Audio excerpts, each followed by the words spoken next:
Imagine a vessel so powerful, so ornate, it was meant to be the undisputed ruler of the seas, a floating fortress and a work of art. This was the Vasa, the pride of the Swedish Empire in the 17th century. It was designed to be the heaviest hitting vessel of its time.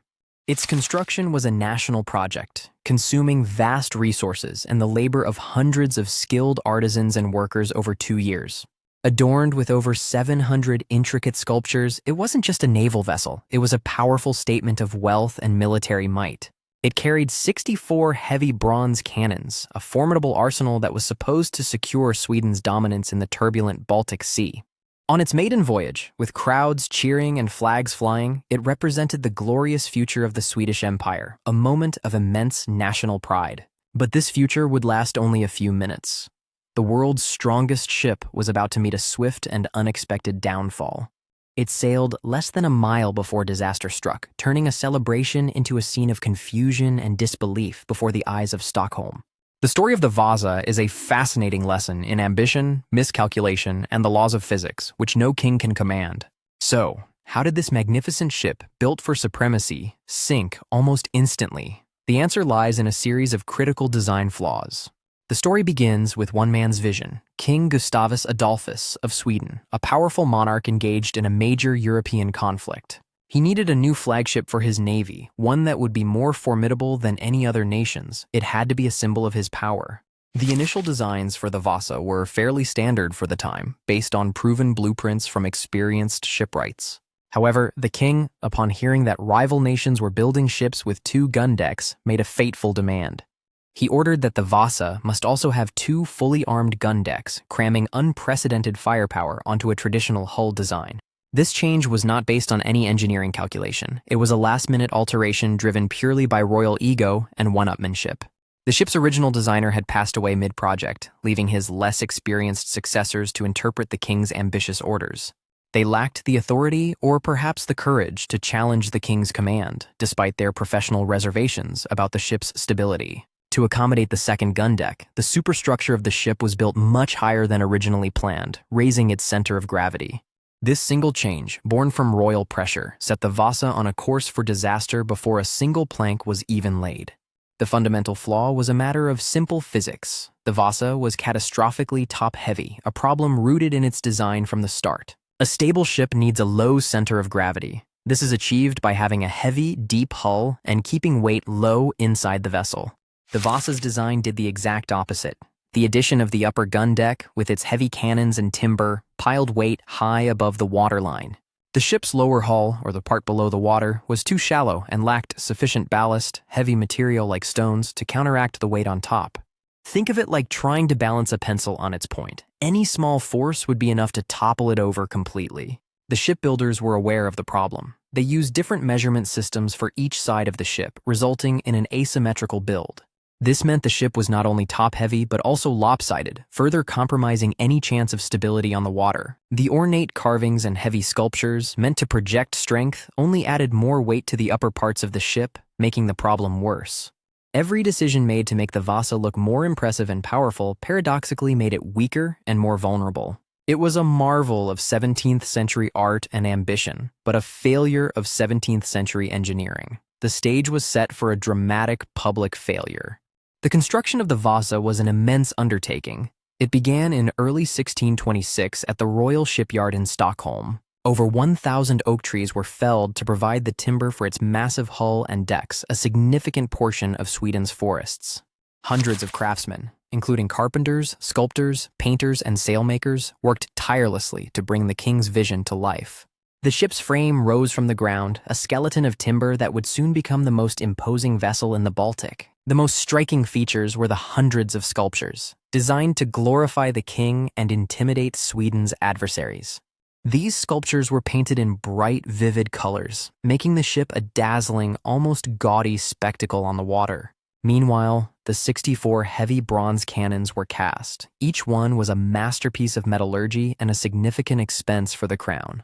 As construction progressed, the ship grew taller and taller, the second gun deck rising ominously high above the intended waterline. All this effort, all this artistry and expense was being poured into a fundamentally unstable structure, a beautiful, doomed machine. By the summer of 1628, the Vasa was complete. It was a magnificent sight, but the laws of physics were about to have their say. Before the maiden voyage, there was one final chance to avert disaster: the stability test, a standard procedure for new ships. The vice admiral in charge of the fleet boarded the Vasa while it was docked. He was immediately concerned about its tendency to roll. The test was simple. 30 men were ordered to run back and forth across the upper deck to make the ship rock. A stable ship would rock gently and then right itself quickly. The Vasa's reaction, however, was alarming. After only 3 runs by the men, the ship was rolling so violently that the test had to be stopped immediately. It was clear to everyone present that if the test had continued, the ship would have capsized right there at the dock. This was the ultimate red flag. The ship had failed its most basic safety demonstration in a controlled environment. So why did they proceed? The king was abroad, eagerly awaiting news of his new flagship joining the fleet. The pressure was immense. No one dared to be the one to report the failure and delay the launch. The clear and present danger was ignored. And so, despite the terrifying evidence of its instability, the Vasa was declared seaworthy and prepared for its maiden voyage. August 10th, 1628, the day of the Vasa's maiden voyage arrived. Stockholm was in a celebratory mood, a huge event for the city. Thousands of people, including foreign diplomats and Stockholm's elite, gathered along the waterfront to witness the grand departure. The ship was a majestic sight. Its colorful sculptures gleamed in the sun, and its massive sails were unfurled for the first time. To mark the occasion, the ship fired a salute from its cannons, the sound echoing across the harbor, a display of its immense power. The crew and their families were on board, dressed in their finest clothes for what was supposed to be a short, ceremonial first leg of the journey. Slowly, majestically, the Vasa was warped along the waterfront and then began to catch the wind, pulling away from the dock. It was a calm day, but the wind was inconsistent. It blew in gentle puffs rather than a steady breeze. For a few hundred meters, everything seemed perfect. The ship sailed gracefully, a picture of naval perfection and a promise of glory. The crowd cheered, the flags waved, and the ship continued on its path out of the harbor, a moment of triumph. But as the ship cleared the protection of the shoreline cliffs, it met a slightly stronger gust of wind. The moment of truth had arrived. The first gust of wind hit the Vasa's towering sails. It wasn't a storm, just a breeze stronger than the gentle puffs in the harbor. Immediately, the ship heeled over to its port side. This was expected, but the degree of the list was not. It leaned too far. For a terrifying moment, it hung there, balanced precariously. The crew struggled to regain control, but the ship righted itself slightly. Then, a second, identical gust of wind struck. This time, the overcorrection and instability were too much to overcome. The Vasa heeled over again, far more severely. This time it did not stop. The laws of physics had taken command. The fatal design flaw now revealed itself. The lower gunports, which had been opened for the ceremonial salute, dipped beneath the water's surface. Water began to pour into the lower gun deck, not a trickle, but a flood, sealing the ship's fate in an instant. The added weight of the water pulled the ship down with astonishing speed.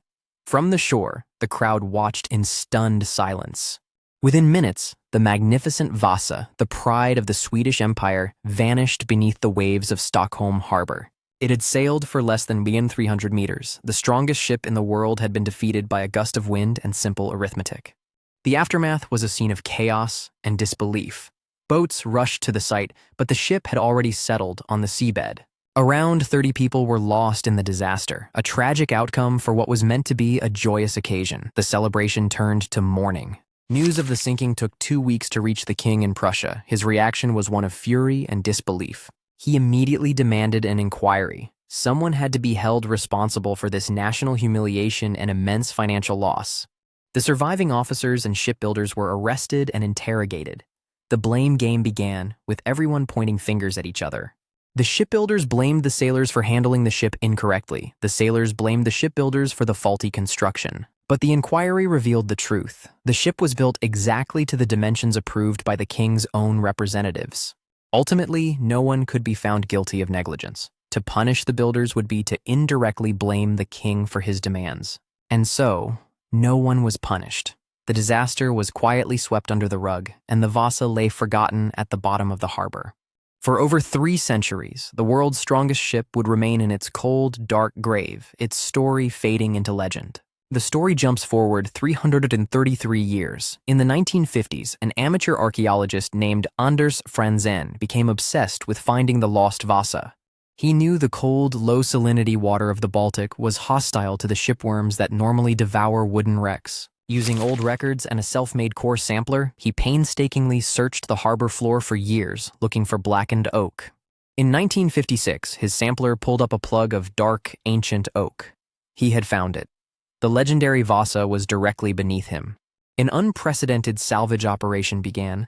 Divers spent 2 years digging tunnels under the hull to pass massive steel cables. Using 2 huge lifting pontoons, the team began the delicate process of slowly winching the 700-ton hull from the mud.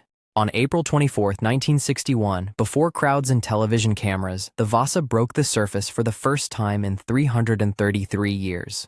The ship was astonishingly well preserved. It was not a collection of planks, but a nearly complete 17th-century vessel, a time capsule. The ship was moved into a special facility where it was constantly sprayed with preservatives for 17 years to prevent the wood from cracking. The recovery of the Vasa was an archaeological triumph, allowing historians to study a piece of the 17th century like never before.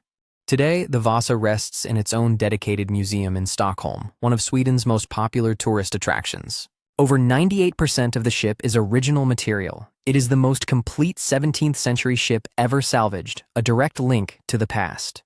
Visitors can walk around the massive hull and marvel at the craftsmanship of the carvings, preserved for centuries in the dark water. Thousands of artifacts were found inside, from the sailors' clothes to their tools, offering an unparalleled glimpse into 17th century life. The ship is more than just a museum piece. It's a powerful monument to the dangers of unchecked ambition and hubris. It teaches a timeless lesson. No matter how powerful you are, you cannot ignore fundamental principles of engineering and physics.